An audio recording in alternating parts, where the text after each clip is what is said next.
देखो तो आप ठीक है। Yes sir. ओके, तो यहाँ पर सिंक्रोनस जो इम्पीडेंस होगा क्या होगा, U1 divided by I1। U1 क्या होता है, open circuit voltage, and I1 क्या होता है, शॉर्ट सर्किट करंट। ठीक है, and remember that U1 is the phase value. ठीक है, U1 ये जो है ये क्या है, ओपन सर्किट वोल्टेज है, ये फेज वैल्यू है, याद रखना। अब इसको अगर हम ग्राफिकली रिप्रेजेंट करेंगे तो देखते हैं क्या आता है।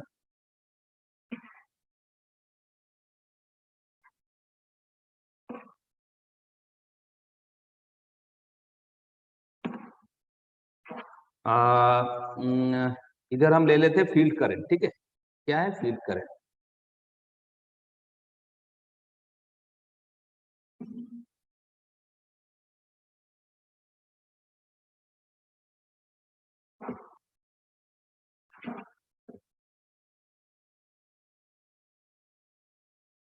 EMF ओपन सर्किट, ठीक है, इस direction towards y axis and towards x axis field current.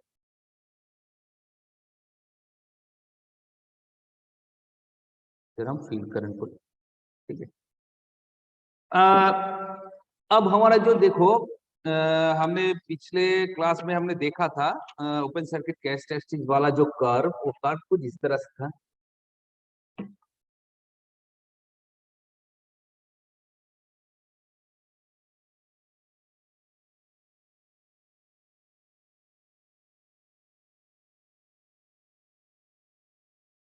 इस तरह से, ठीक है। एंड हमारा जो शॉर्ट सर्किट कैरेक्टरिस्टिक्स का जो कर्व था वो स्ट्रेट लाइन इस तरह से। ओके,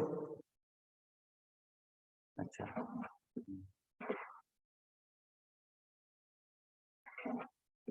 ये क्या है, ये OCC ओपन सर्किट, ये वाला जो है क्या है, एस। अब देखो एक पर्टिकुलर फील्ड करंट का वैल्यू यहाँ पर कितना है, मान लो कि IF IF।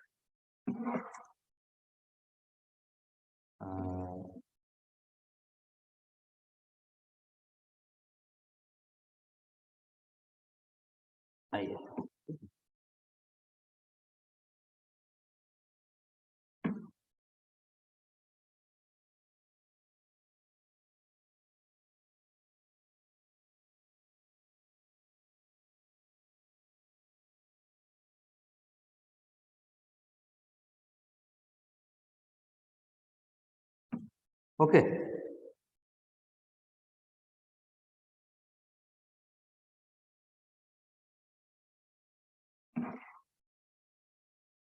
ये डॉटेड लाइन है, डॉटेड,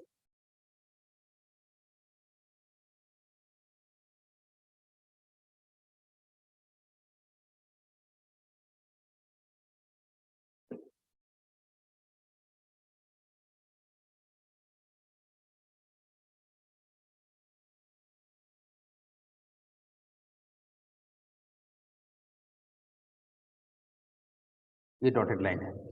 तो देखो यहाँ पर फील्ड करंट का जो वैल्यू है IF, ठीक है। जब फील्ड करंट हमारा IF है, मतलब कि हमने देखा था कि वहां पर एक सीरीज फील्ड वाइंडिंग में हम एक रियोस्टेट को कनेक्ट किया था, और रियोस्टेट का जो वैल्यू है कि उस वैल्यू को हमने चेंज करके IF का वैल्यू चेंज कर दिया था। ठीक है, तो यहाँ पर एक पर्टिकुलर IF का वैल्यू है, उस वैल्यू में शॉर्ट सर्किट करंट का जो वैल्यू आएगा इस पोजीशन में, मान लो कि वो I1 है, ये I1 है, ठीक है।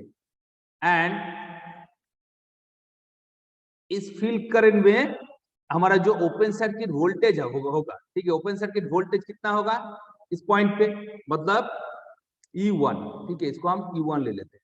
तो इसका जो कर्व बनेगा, इसका जो ग्राफ बनेगा कुछ इस तरह से बनेगा, ठीक है। ये open circuit and short circuit characteristics को एक ही ग्राफ में हमने दिखाया, ठीक है। अब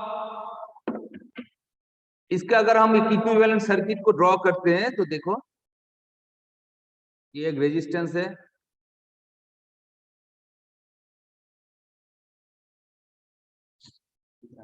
अच्छा अच्छा, ठीक ठीक है। ये क्या है? ये रेजिस्टेंस, आर्मेचर रेजिस्टेंस है आर ए, एंड ये क्या है? एक्सेस, सिंक्रोनस रिएक्टेंस, ठीक है। अब हमने जो वोल्टेज यहाँ पर लिया है, कितना लिया है? ओपन सर्किट वोल्टेज U1, ये क्या है? U1, ओके, U1, एंड यहाँ पर तो हमने शॉर्ट सर्किट कर दिया, इसको शॉर्ट सर्किट कर दो, ठीक है। तो यहाँ से जो करंट फ्लो होगा क्या है? I1, ये हमने शॉर्ट सर्किट कर दिया, okay. And the combination of RA and XS is called ZS, ठीक है। That means synchronous impedance, okay, synchronous impedance. तो इसका जो इक्विवेलेंट सर्किट बनेगा कुछ ऐसे बनेगा, ठीक है। ये सिंक्रोनस इम्पीडेंस मेथड है। अब देखो हमें एक्सेस को फाइंड आउट करना, ठीक है, एक्सेस। तो सिंक्रोनस रिएक्टेंस एक्सेस क्या होगा? सिंक्रोनस इम्पीडेंस यहाँ से तो हमें मिल गया है, सिंक्रोनस इम्पीडेंस ZS, सो ZS square minus R। Armature जो रेजिस्टेंस है, इस रेजिस्टेंस को तो वो जो एम्पियर वोल्ट मीटर वाला मेथड है, उस मेथड से हमें आर को फाइंड आउट करना है, ठीक है। जैसे कि पिछले क्लास में हमने दिखाया था कि आर को कैसे हम मेजर करते हैं, ठीक है।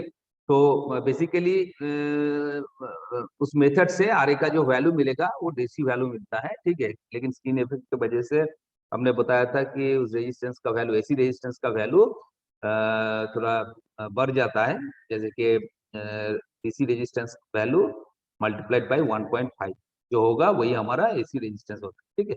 सो वहां से हमें रेजिस्टेंस तो मिल जाएगा, एंड ZS हम यहाँ से निकाल लिया है। सो यहाँ से सिंक्रोनस इम्पीडेंस जो होगा under root Z square minus RS square, ठीक है। अब देखो इसका जो फेजर डायग्राम हमने दिखाया था, जैसे कि मान लो ये इंडक्टिव लोड है, ठीक है, लैगिंग पावर फैक्टर। सो इसका जो फेजर डायग्राम बनेगा, तो जो फेजर डायग्राम बनेगा, हम आर्मेचर करंट को हम रेफरेंस पे ले लेंगे, ये हमारा आर्मेचर करंट है, ओके।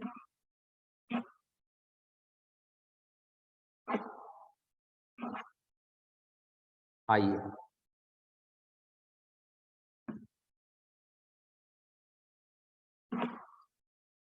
ये क्या है? वोल्टेज,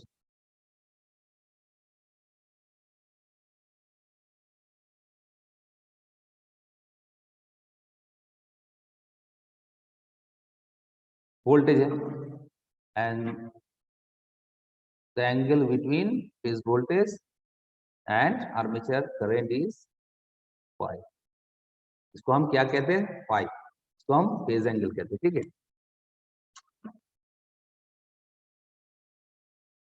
अब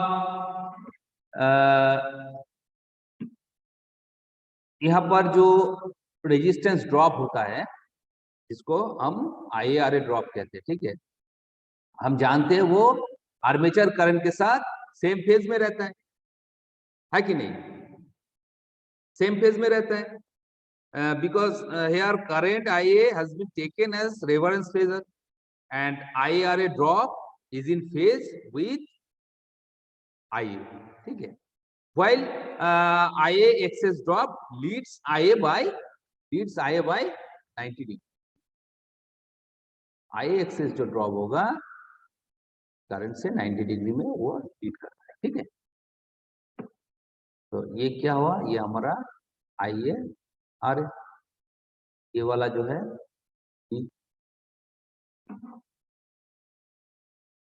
IA into XS, ठीक है। आई इंटू एक्सेस। अब इस पॉइंट को हमें जोड़ना है।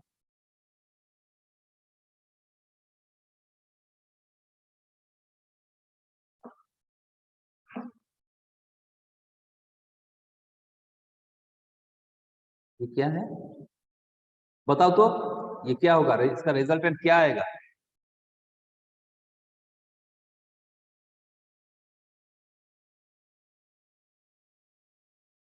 बताओ।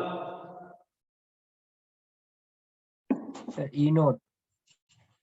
ई नॉट आएगा या फिर ई आएगा?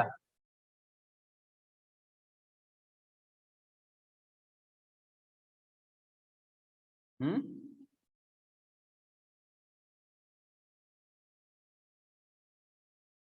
क्या आएगा? सर ई नोट आएगा, सर ई नोट आएगा। नॉट आएगा, नॉट आएगा। क्यों? क्योंकि यहां पर आईए एक्सेल एंड आईए एक्स ए आर एक साथ है, ठीक है। उसका समेशन हमने ले लिया है I a into X s, synchronous reactance draw. Okay, अब ई नॉट का वैल्यू हमें यहां पर निकालना है, ठीक है। ई नॉट का वैल्यू तो यहाँ पर जोड़ो, तो यहाँ पर जोड़ो, यहाँ पर हम इसको डॉटेड एंगल।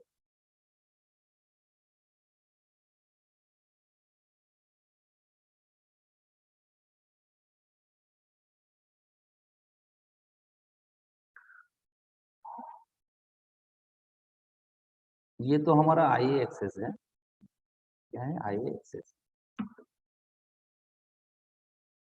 अब बताओ तो, अच्छा ये तो हमारा वोल्टेज है, ठीक है, ये वोल्टेज है। हाँ?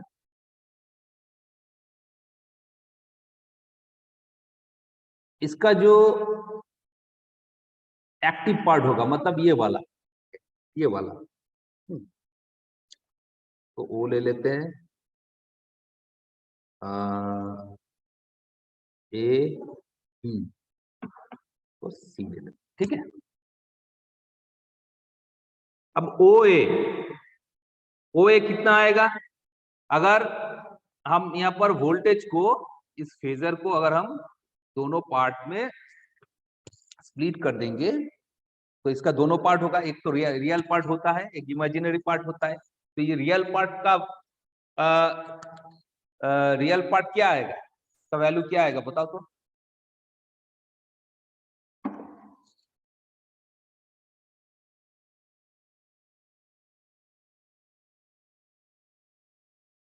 थोड़ा बताओ।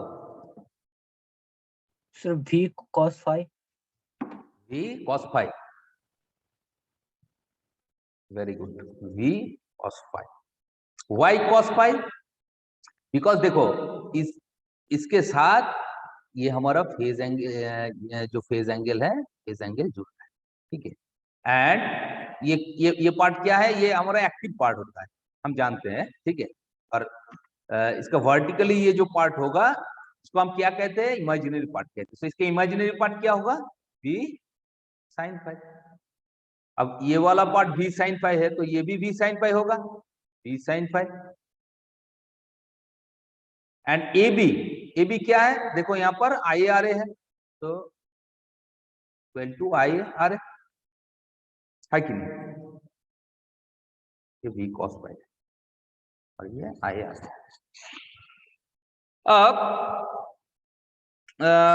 The phasor sum of V, the phasor sum of V I A R and I X s gives no load EMF, that means E naught. So E naught is equal to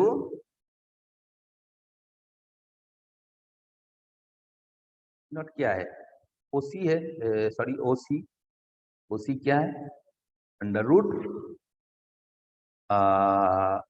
O B, O B square plus, बताओ क्या होगा, OC is equal to क्या होगा? Sir OB square plus BC square. BC square, ठीक है। अब यहाँ पर ओबी क्या है? ओबी क्या है? OA plus AB. ओबी है OA plus A B, OA plus A B, that means V cos phi plus I A R A. And BC क्या है? यहाँ पर एक पॉइंट ले लो, इसको हम बी ले लेते हैं। बीसी क्या है? B D plus D C, means V sine phi plus I A X s. So OB and BC का वैल्यू यहाँ पर पुट कर दो, तो ई नॉट क्या होगा? Under root V cos phi plus I A R A square plus V sine phi plus I A X s square. इसी तरह से ई नॉट का वैल्यू हमें मिल जाएगा। ई नॉट का वैल्यू जब मिलेगा, ये जो मेथड है सिंक्रोनस इम्पीडेंस मेथड, मेथड का उद्देश्य क्या है?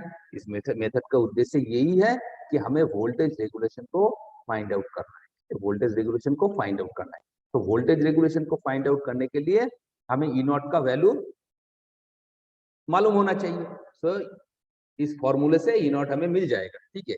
अब जो वोल्टेज रेगुलेशन होगा, परसेंटेज वोल्टेज रेगुलेशन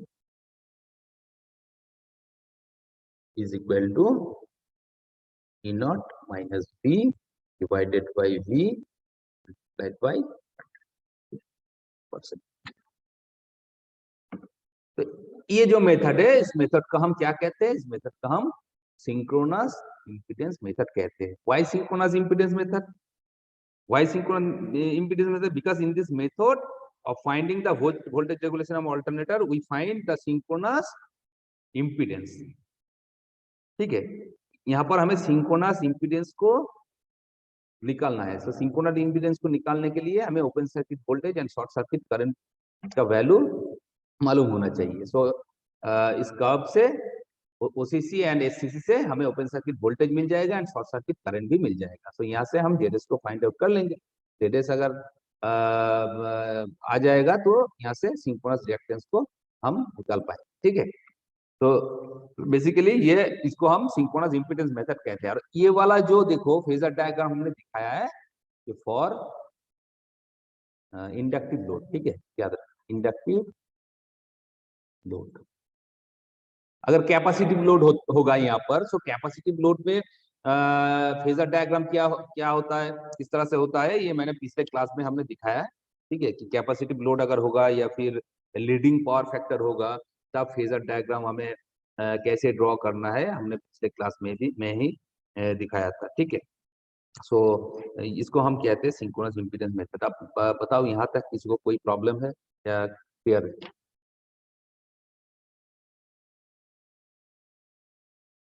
क्लियर है सर। अच्छा, अब यहाँ से हमें एक न्यूमेरिकल देखना है, ठीक है। तो चलो न्यूमेरिकल ले लेते हैं।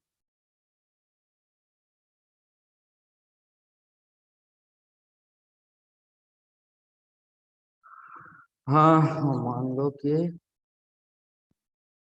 1200 kVA, 1200 kVA, 3300 volt, 50 hertz, 3 phase star connected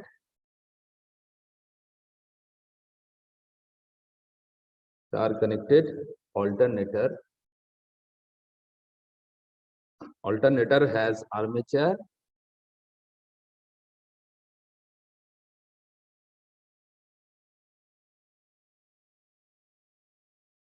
as armature resistance of 0.25 ohm per phase. Okay.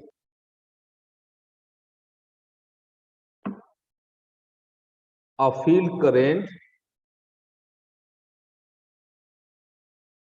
of 40 ampere produces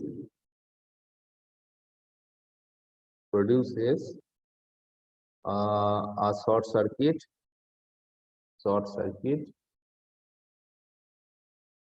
current of 200 ampere. Okay, 200 ampere. And an open circuit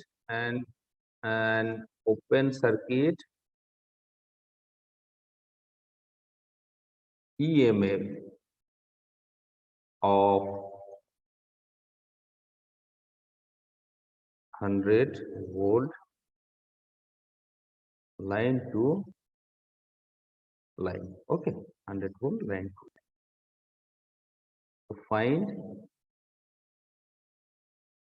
the voltage regulation on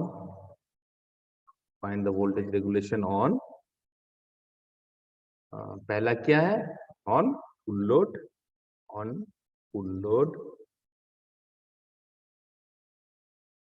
0.8 power factor lagging, full load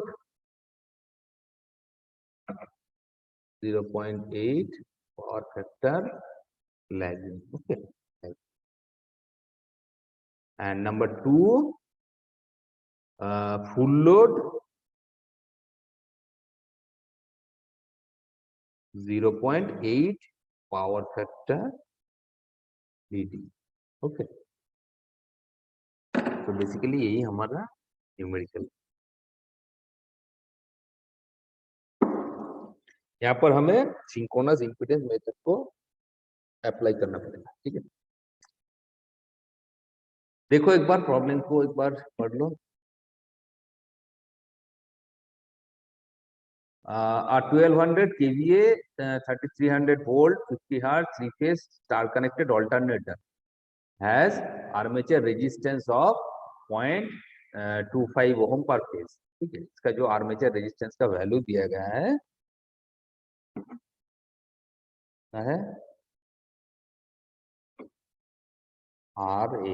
RA कितना है 0.25।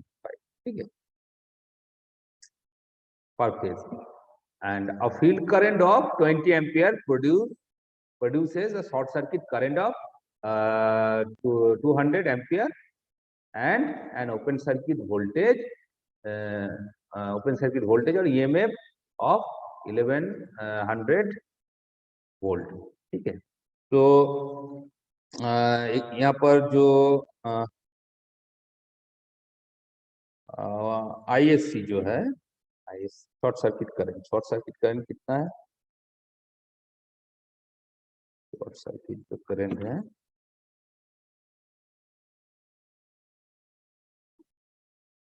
ISC और I1 से भी हम denote करते हैं short circuit current है, उसका वैल्यू कितना है 200 एम्पियर। ठीक है, 200 एम्पियर। एंड हमारा जो फील्ड करंट का वैल्यू कितना है 40 एम्पियर। ठीक है, IF का वैल्यू कितना है 40 एम्पियर। जब 40 एम्पियर फील्ड करंट होगा, इस फील्ड करंट में शॉर्ट सर्किट करंट का वैल्यू जो आएगा 200 एम्पियर एंड जो ओपन सर्किट EMF का वैल्यू आएगा कितना आएगा, ये ओपन सर्किट इसका वैल्यू कितना है 11 वोल्ट। ये वैल्यू कौन सा वैल्यू है बताओ तो,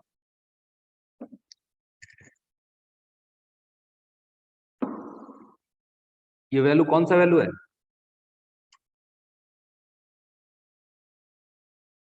ये हमारा कौन सा वैल्यू है लाइन टू लाइन। लेकिन ओपन सर्किट जो EMF है उसका हमें तो फेज वैल्यू निकालना है। तो फेज वैल्यू क्या होगा स्टार कनेक्शन में?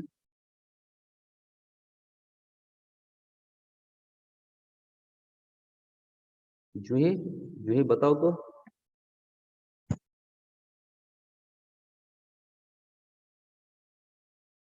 जूही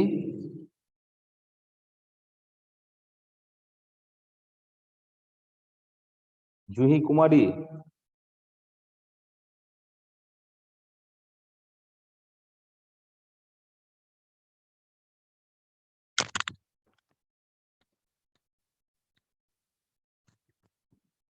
अच्छा सौरभ बताओ तो,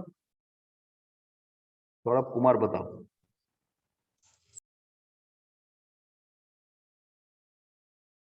सौरभ यस सर। सौरभ कुमार को बोल रहा हूँ।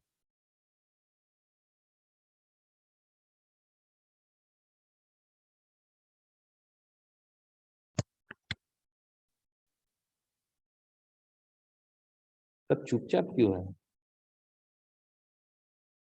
सौरभ?